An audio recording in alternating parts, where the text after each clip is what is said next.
लोकसभा चुनाव के नतीजे 4 जून को आएंगे, लेकिन नतीजों से पहले आए एग्जिट पोल में बीजेपी ने तीसरी बार जोरदार वापसी की है। 543 सीटों पर इंडिया टीवी सीएनएक्स के एग्जिट पोल में 319 से 338 सीटों के साथ 4 जून को मोदी जी आ रहे हैं। 371 से 401 सीटें के साथ तीसरी बार एनडीए की सरकार बन रही है। यानी एग्जिट पोल की माने तो 4 जून को एनडीए 400 पार जाती हुई दिख रही है। वहीं इंडिया अलायंस एक बार फिर सत्ता से काफी दूर है। एग्जिट पोल में हिंदी पट्टी के राज्य यूपी, राजस्थान, मध्य प्रदेश, छत्तीसगढ़, दिल्ली में बीजेपी को एक तरफा बढ़त मिलती दिख रही है। वहीं दक्षिण में पहली बार बीजेपी सबसे बड़ा चमत्कार कर रही है। पश्चिम बंगाल और ओडिशा में खेला करके नरेंद्र मोदी अब की बार 400 पार के नारे को पुख्ता करते दिख रहे हैं। तो नतीजे तो 4 तारीख को आएंगे, लेकिन नतीजों से पहले एग्जिट पोल नतीजों की झलक दे रहे हैं और इसमें दिख रहा है कि एनडीए 400 के पार जा सकता है और इंडिया गठबंधन काफी पीछे छूट सकती है।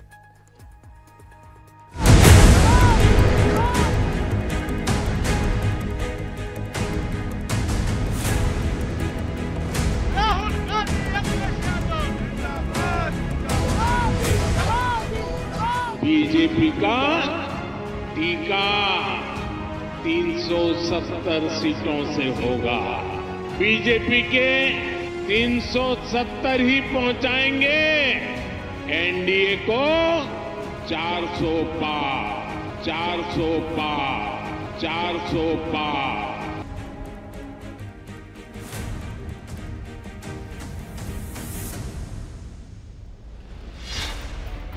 मोदी के नारे पर देश ने लगाई मुहर। एग्जिट पोल में मोदी 400 पार। कश्मीर से कन्याकुमारी तक बजा मोदी का डंका। सात चरणों में 543 लोकसभा सीटों पर वोटिंग के बाद अब सभी को इंतजार है 4 जून का। लेकिन उससे पहले देश के सबसे भरोसेमंद न्यूज चैनल इंडिया टीवी पर देखिए 4 जून की तस्वीर।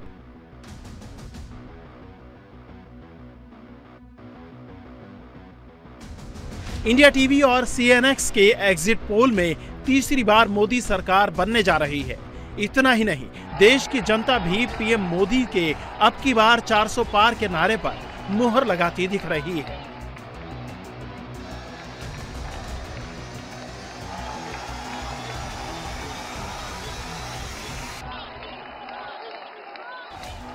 पोल के मुताबिक पीएम मोदी इस बार प्रचंड जीत के साथ इतिहास भी लिखते दिखाई दे रहे हैं।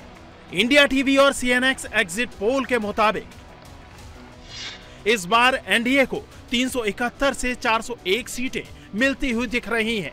वहीं इंडिया अलायंस 109 से 139 सीटों पर सिमट सकता है, जबकि अन्य के खाते में 28 से 38 सीटें जा सकती हैं।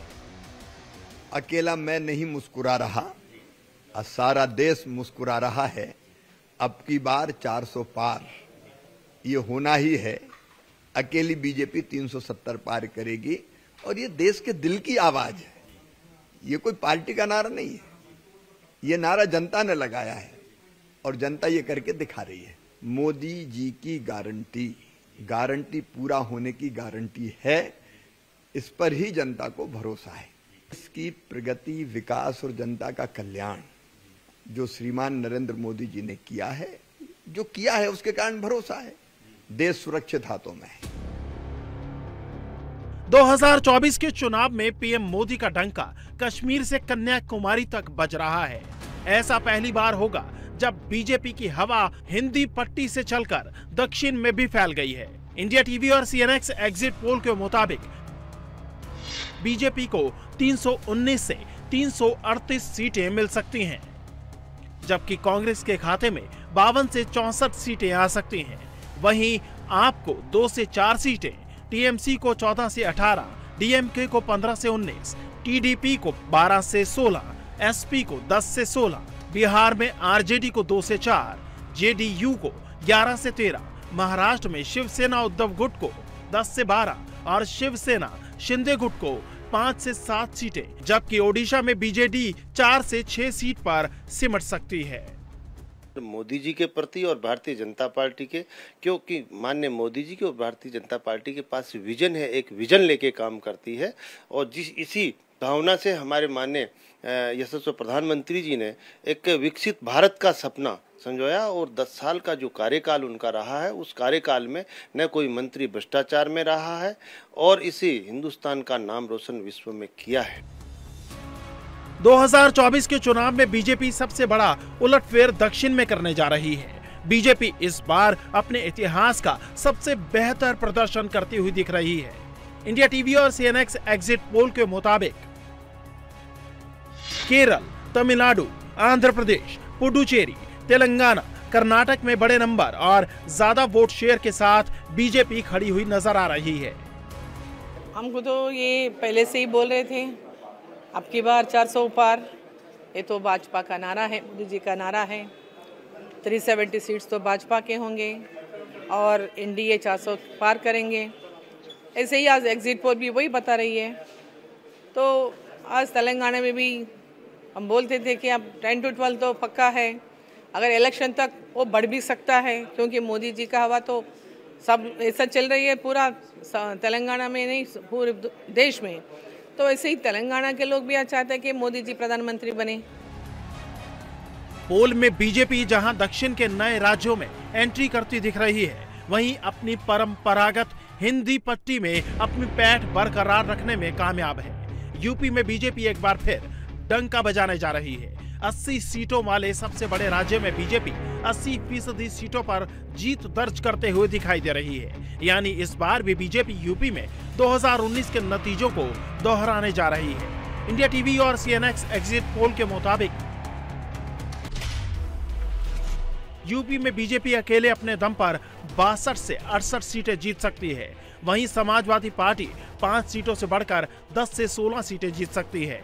2019 में 10 सीट जीतने वाली मायावती अब की बार खाता खोलती नहीं दिख रही हैं, तो वहीं कांग्रेस की झोली में 1 से 3 सीटें आ सकती हैं। भारतीय जनता पार्टी को जन आशीर्वाद की अनुभूति के पहले चरण से ही होने लगी थी। हर चरण में जनता जनार्दन ने मोदी जी के प्रति स्नेह उमड़ता रहा और 4 जून को हमें मिलने वाले वोट में इसकी पुष्टि होगी। चुनाव में जिस तरह से विपक्षी गठबंधन ने बंटवारे की राजनीति की, निचले स्तर पर उतरकर भाषाई मर्यादा लांगी, उसका जवाब जनता ने भाजपा को समर्थन में पक्ष में मतदान करके दिया। एग्जिट पोल के मुताबिक यूपी में एनडीए का आंकड़ा 64 से 70 सीट तक पहुंच सकता है। 2019 में यूपी में 64 सीट जीतने वाली एनडीए अब की बार 6 सीट जोड़ सकती है। यूपी में एक बार फिर 2 लड़कों की जोड़ी को जनता नकारती हुई दिख रही है। दक्षिण की तरह ही बीजेपी इस बार बंगाल और ओडिशा में बड़ा खेला करते हुए दिखाई दे रही है। पश्चिम बंगाल में अब की बार बीजेपी दीदी का किला ध्वस्त करती दिख रही है। इंडिया टीवी और सीएनएक्स एग्जिट पोल के मुताबिक पश्चिम बंगाल की 42 सीटों में बीजेपी 22 से 26 सीट पर जीत दर्ज करती हुई दिख रही है। वहीं ममता बनर्जी की टीएमसी 14 से 18 सीट पर सिमट सकती है। कांग्रेस के खाते में 1 से 2 सीट आ सकती है। बंगाल में इस बार भी लेफ्ट पार्टियों का सूपड़ा साफ होता दिख रहा है। बंगाल में इस उलटफेर की तस्वीर पीएम मोदी काफी दिन पहले ही दिखा चुके हैं। यही वजह है कि इस बार पूरे बंगाल का चुनाव पीएम मोदी वर्सेस ममता रहा। मैं तो हमने कहा मैं कोई एक्सपर्ट नहीं हूं, लेकिन मुझे लगता है कि इंडिया ब्लॉक हमारा गठबंधन जिसे है वो कम से कम भी पूर्ण बहुमत से बहुत ऊपर जाएगी। सरकार इंडिया गठबंधन की बनेगी। बिल्कुल लग रहा है, लोगों को देख के, लोगों अपने अनुभव के आधार पर कह सकता हूं कि भले कुछ मीडिया है या मीडिया के फ्रेंड जो हैं कुछ उधर के लिए ज़्यादा रूलिंग पार्टी की तरफ ज़्यादा दिखते हैं। एक बड़ा सवाल ये कि प्रधानमंत्री कौन होगा, ये कोई सवाल ही नहीं है।